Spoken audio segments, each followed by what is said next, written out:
zuru. Wani penguwa ni pene nitawe. Penguwa.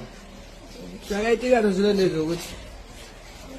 kuti para akasumuka apa takaita kakavadzana nadhiraivha tikamuti wevhiye haina kuchipa zvokuti takati ndichisumuka wevhiye akarova mvura ikapinda mukati kukadonha rimwe bhegi tiri pahamba tikakakavadzana nadhiraivha tikati iwe wevhi riruma harina kuchipa akati akuudza kuti wevhi irori harina kuchipa ndiani ndimi dhiraivha here ndimire kaputeni chinyararai ndobva tafamba tasvika pakati handiziva kuti ndepapi mabhegi atanga kubuda nepapi nepashure pebhoti paya paya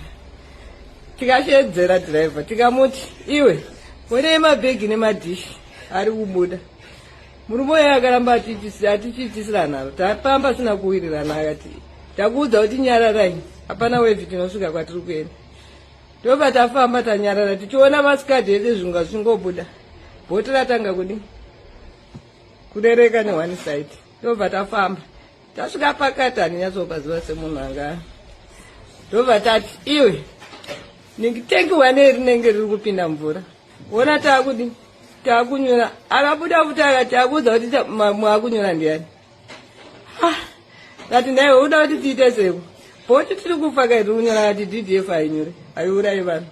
ndobva adzokera futi kunodhiraivha tasvika pakati futi pemvura handinyatsopaziva kuti nditinde papi bhoti ratanga kuenda 1 side rachera mvura vanhu vanga vari kumashure ndobva vati vakomana bhoti rachera mvura ndobva akasumuka akati chibudai vanhu mumire ku1 side tione